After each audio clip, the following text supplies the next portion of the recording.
So straight out of school, I sold my soul to become an auditor, which is basically an accountant. And I did it because I thought it was the right thing to do. You know, that's what everyone does. Everyone goes into full-time employment. Now, 3.5 years later, 14 exams later, I'm quitting that job to pursue my dreams as an entrepreneur. Now, I just wanted to go over what those years have taught me. So that, say you're an 18-year-old, or if you're a 21-year-old, you're coming out of university or college, and you want to know what to expect, then just carry on watching this video and I'll go through it. I thought it would be very serious. I thought it'd be a very serious environment, to be honest. And maybe, obviously, this is all just my experience. And I do just want to preface everything saying, you know, I really had a great time at work for the most part. And I wouldn't change anything. Now, I thought it'd be very serious, as I said. I thought it'd be like school. You know, you've got someone telling you what to do. You know, you've got these assignments and you're just working on them. And if you mess up, then you're getting yelled at, or you're getting detention, or etc. Right? Obviously, I didn't think there was detention, but something similar. Now, in terms of what it was actually like, so I joined a small medium firm, and personally, I just couldn't believe how relaxed it was, especially compared to my expectations. And I mean, just as an example, one time we played football with some of my work colleagues, and one time I was having this debate with one of my work colleagues saying like, no, I'm definitely faster than you. And he was like, no, I'm faster. So then we just went outside into the car park and then just had a 100-meter race, right? So, and then we just came back to work. Like, just so things like that where I just never thought that would be something I'd do. I thought, I don't know, I guess I thought it's too professional of an environment. But that wasn't what I experienced, right? Maybe it's quite a young firm, so maybe that might be why a lot of the colleagues are, you know, 21 out of uni, 23, 24. So maybe that's why. But I think the thing for you to take back regarding this point is that it's quite jarring when it gets more serious. So if you do get in trouble, there is someone who cares. You know, your boss probably does care about the results. And obviously you should care, but you know, his neck's on the chopping block. And so when there's a casual culture and then it goes to serious, it's quite jarring, because at least for the first time, because like, I thought you think in your head, oh, it's quite a casual culture. But then when there's serious consequences, sometimes, occasionally, or someone gets annoyed, then it can be quite jarring. So I thought it'd be very serious, and for the most part, it wasn't overly strict or overly serious. That was my first impression. I thought it would be a meritocracy, right? So, and by that I mean I thought you'd get rewarded directly for your output. You know, if you did a lot of work, then you'd get rewarded for that, and that the reward structure would be quite transparent, and that would be, you just know what you're going to get in return for your extra work, right? But it wasn't the case from what I had experienced. And obviously skills are so important. Like, if you're good at your work, then you're going to get a lot further than someone who isn't. You know, that's needless to say. But what I realized was more important was being liked. If you were liked, then perhaps a mistake that you'd made just got ignored, or if you weren't liked, a mistake you made gets jumped on, right? And then there's a consequence to that. So obviously, if you're great at your job and you're liked, then that's amazing and you'll go really far. But I guess I realized that partway through it, I realized, oh, okay, sometimes it is just about being liked by people and, you know, having good chat and being funny, right? And then the work can come, as long as you're not mucking up. If you're just fine, but you're liked, you'll get a lot further. And I guess it's just the whole networking idea, right? as an 18-year-old, I just wanted to get on with the work. But then I realized, okay, you need to socialize, you need to communicate, and you need to network a bit, right? If you want to actually get ahead. That was quite a big realization. I think most people start to realize that when they join their first company. I think I also thought people would know what to do. So at school, you've just got your teacher, right? And your teacher knows everything to do with the subject, right? She can teach you, he can teach you, whatever. But at work, that's not always the case. You might have someone who's your manager or who's higher than you, per se, in the structure, but they might not know the answer to the question, which is to be expected. But as a 18-year-old coming into the workforce, I thought that wouldn't be the case. I just never considered it. I just thought, well, yeah, that I'll go to the person who's higher than me. And some of the time they're just winging it as well, right? They're not too sure and they're just making an educated guess. The only difference between them and me is that they have responsibility if something was to go wrong. And yet they still have to make the decision, which I just never considered, right? And yeah, people are learning on the job and they're just learning as they go, which was sort of unexpected for me. I also, on the fourth point that I thought would be like, I thought there'd be linear progression. And what I mean by that is I thought, okay, 1 year you start on this much, next year you get a 10% increase, and then the year after that you get this increase, then you get this increase and a bonus, and then you're at this nice round number, and then that's it. And I think I realized that things actually take a lot longer than you expect them to, especially as an 18-year-old. I'll be like, okay, when I'm 21, I'll be on this amount of money, and then I'll be able to get this mortgage, and I'll be able to do this and that. But actually, things take much longer than you think they will. There's a lot more red tape. You've got to wait for someone to approve this thing. The pay isn't as high as you think it will be. I think this is just across the board. Maybe my expectations were high, and it's got nothing to do with accounting specifically, just in general. When you're 18, I think you have high expectations, right? And it's not always met. Your expectations aren't always met. And then in terms of your career path, things aren't linear either. Like, I've become a qualified chartered accountant, and now I'm quitting my job.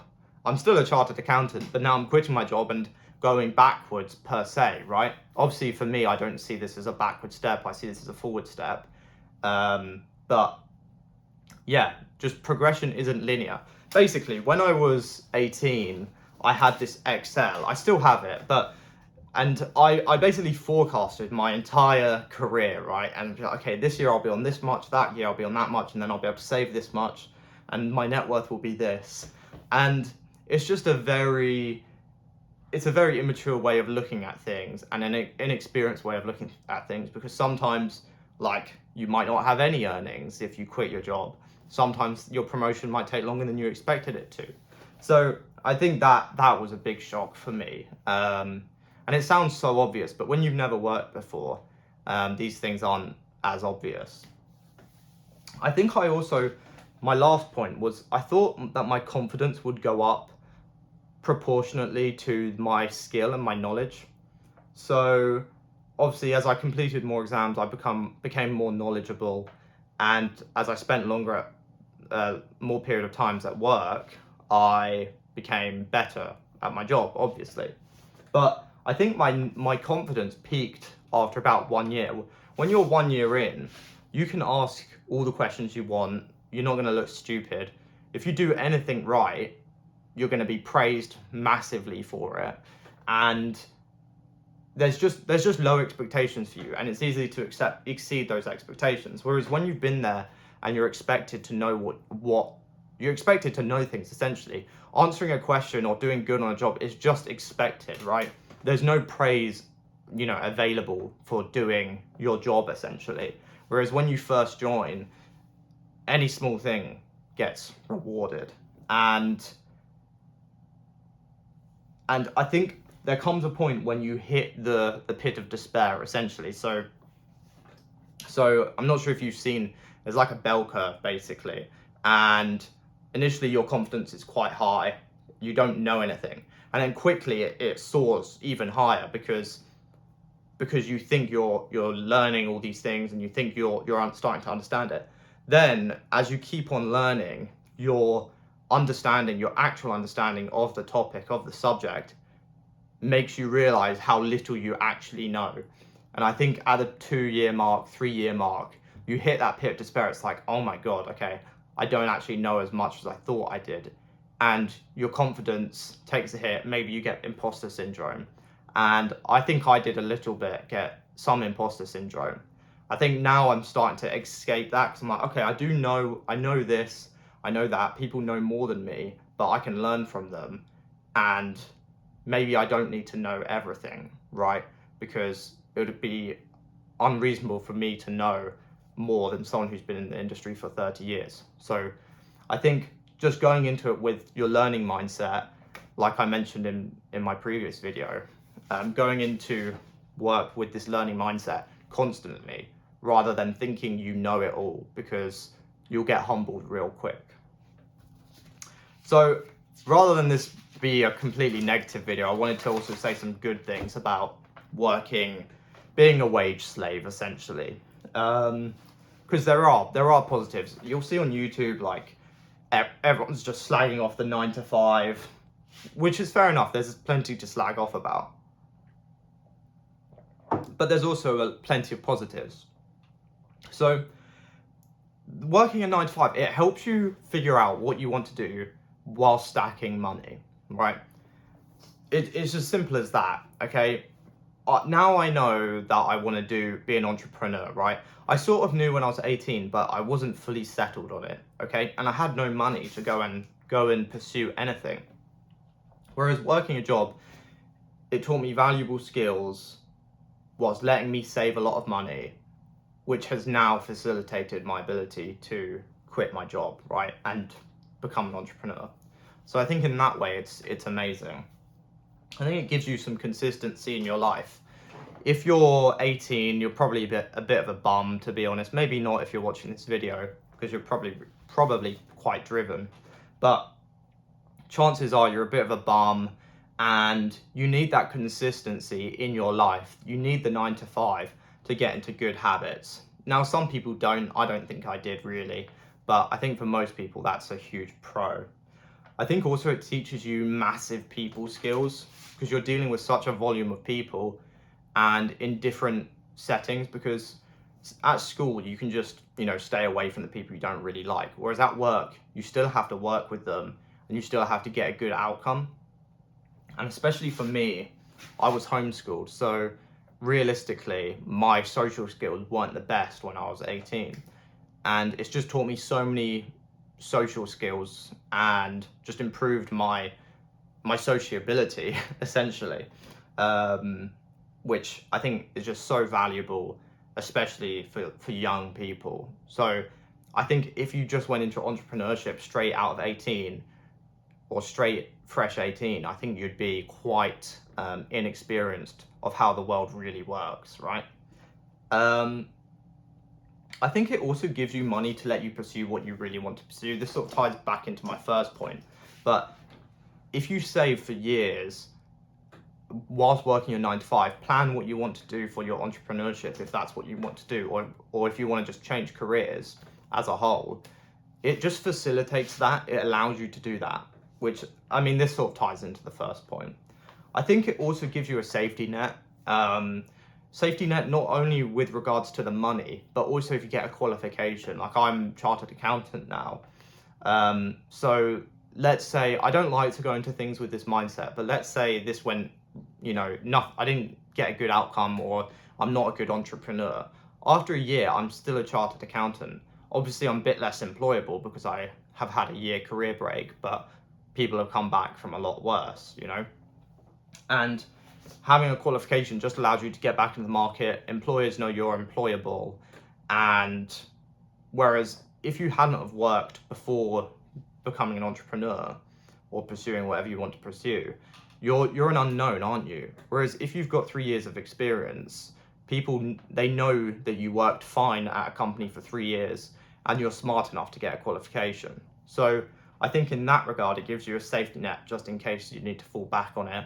Or let's say later on in your life, you want to return to employment if you have a family or something. Hopefully not, but that's just a possibility. So those were the main things that I've learned from being a wage slave for 3 years, 4 years.